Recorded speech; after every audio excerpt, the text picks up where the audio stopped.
Bonjour à tous.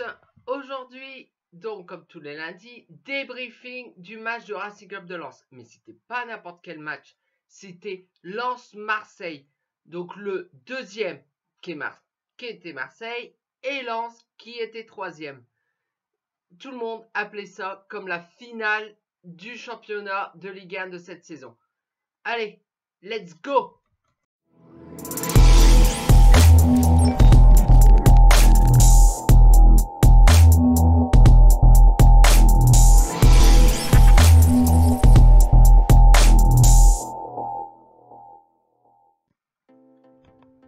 Donc, comme je vous ai dit en intro, le match, c'était, selon énormément de journalistes, d'observateurs, tout le monde disait c'était le match de cette fin de saison, c'était l'affiche de cette fin de saison, c'était donc le deuxième Marseille, qui était en pleine bourre, notamment à l'extérieur.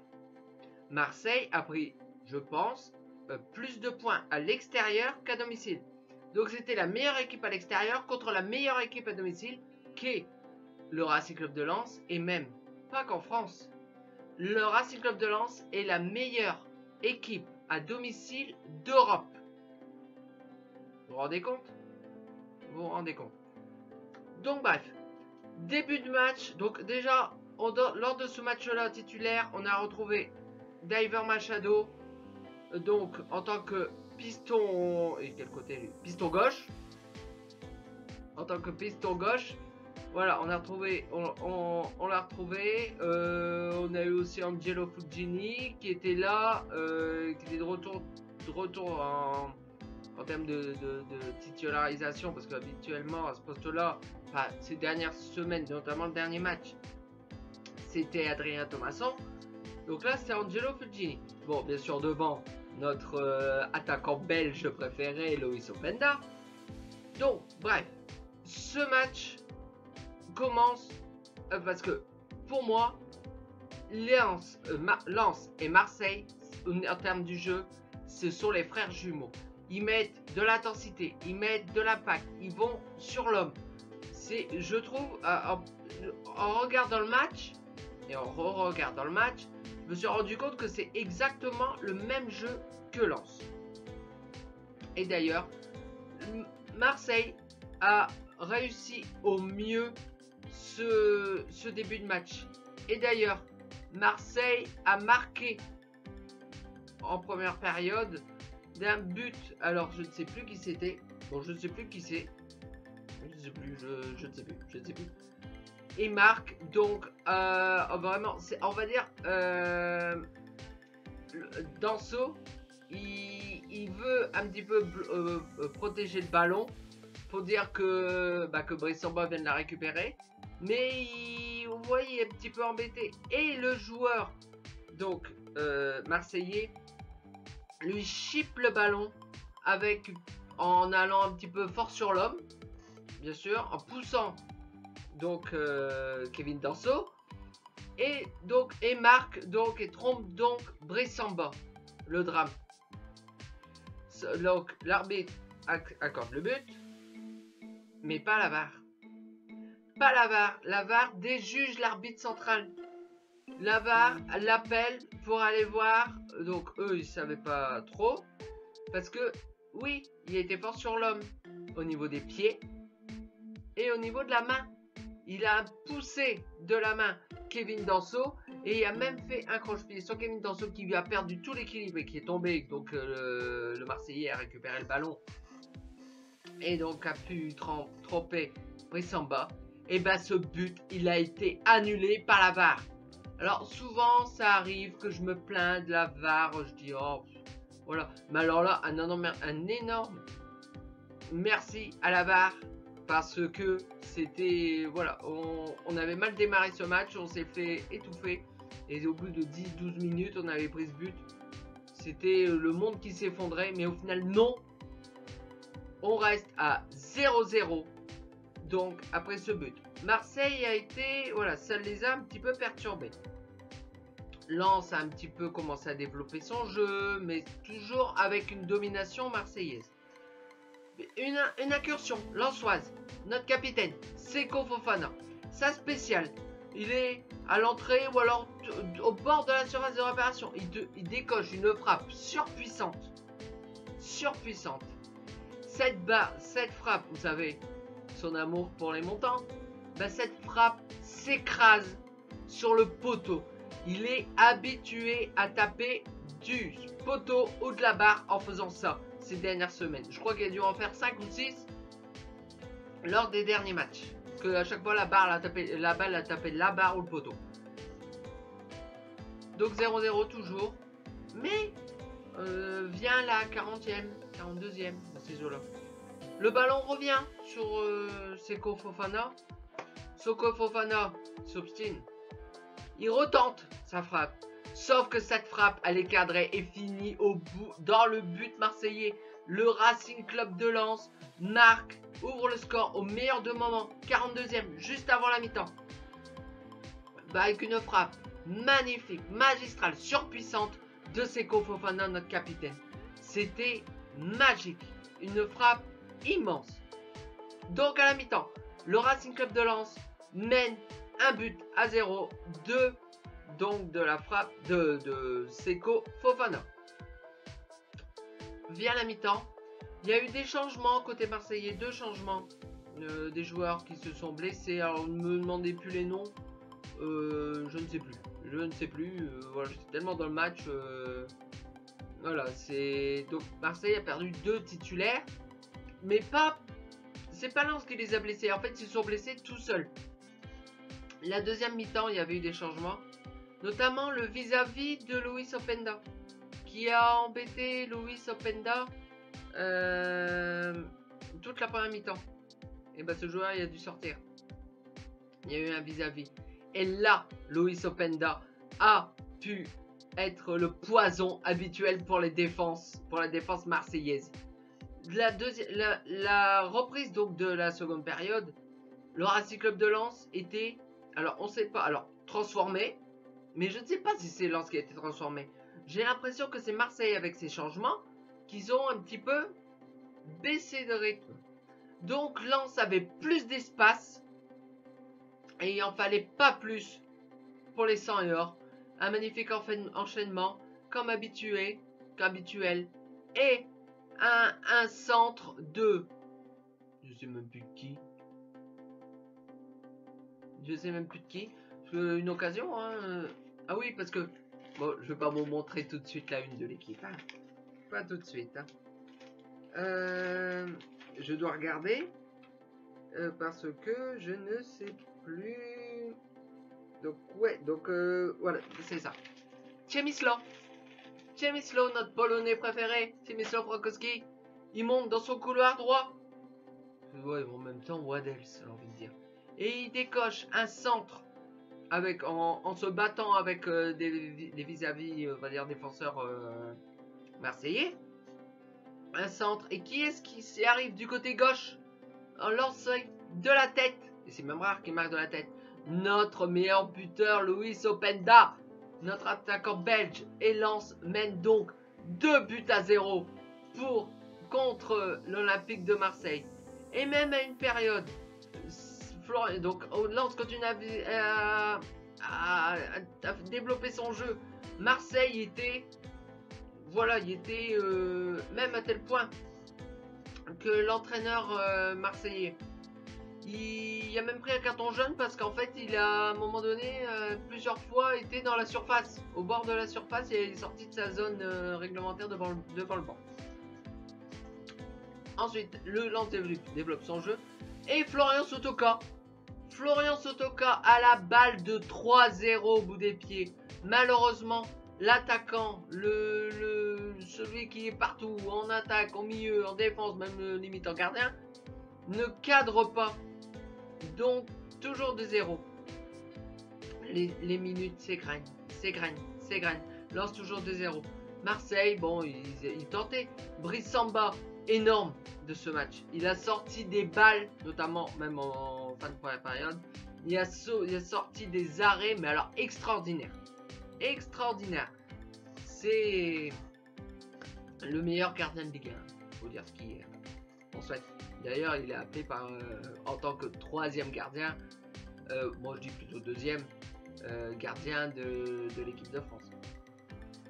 Bref, donc Marseille essayait, et sur une incursion sur donc 84e, Dimitri Payet qui est rentré avec après un cafouillage dans la surface, peut marquer au 6 mètres et tromper donc Brice Samba. Donc 2-1. La fin de match a été stressante parce qu'on avait les 3 points là à portée de main et Marseille donnait tout pour égaliser, mais Marseille n'aura pas égalisé avec grâce à des arrêts extraordinaires de Luis Openda, de notre défense masterclass comme je dis toujours. Lens l'a donc emporté 2-1 ce match. Donc le Racing Club de Lens n'est plus 3e.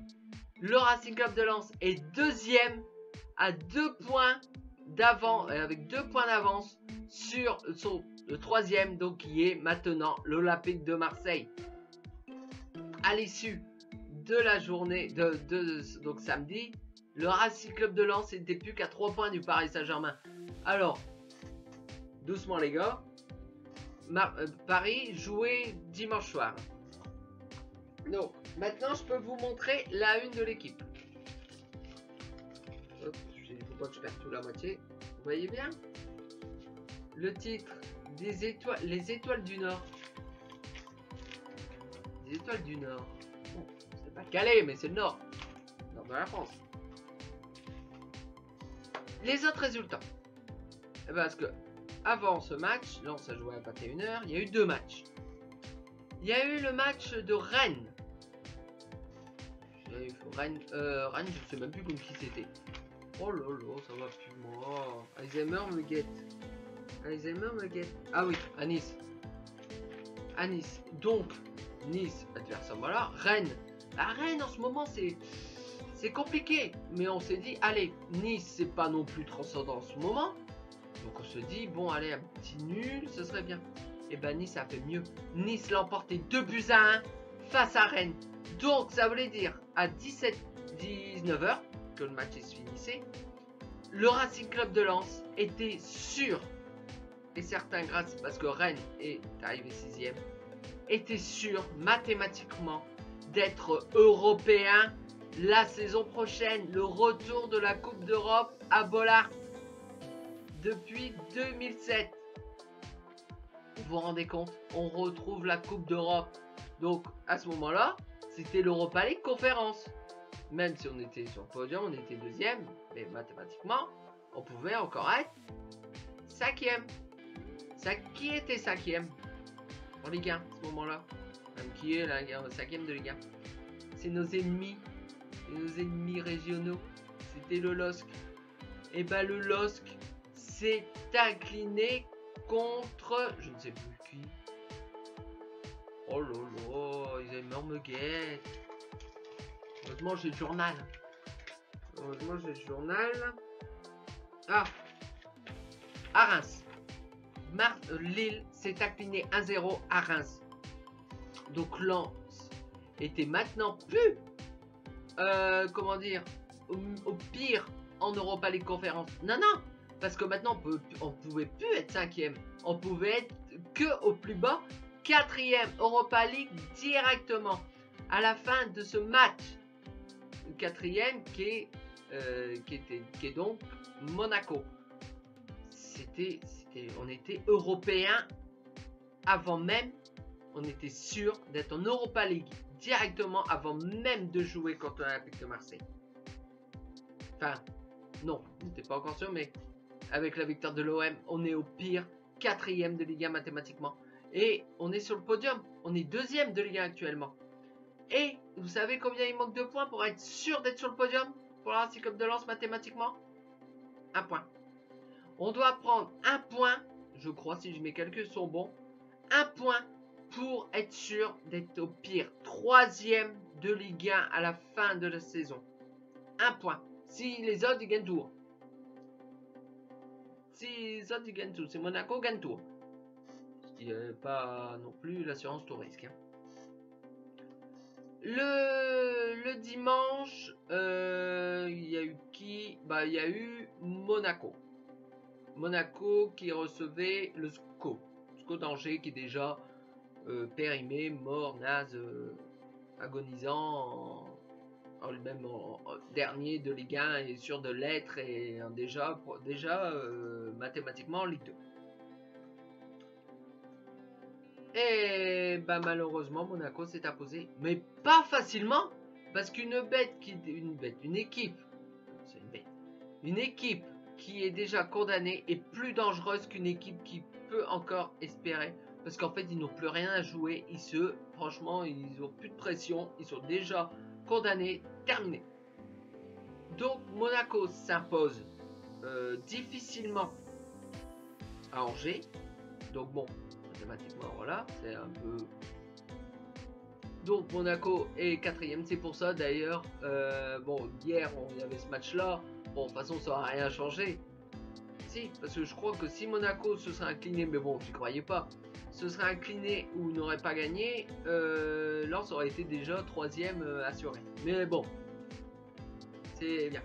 Mais comme je vous ai dit tout à l'heure, le Racing Club de Lens en s'imposant face à Marseille était revenu à 3 points du Paris Saint-Germain. Paris Saint-Germain qui jouait dimanche soir. Et bah, le Paris Saint-Germain s'est imposé face à 3 qui est déjà à 99,99999% en Ligue 2.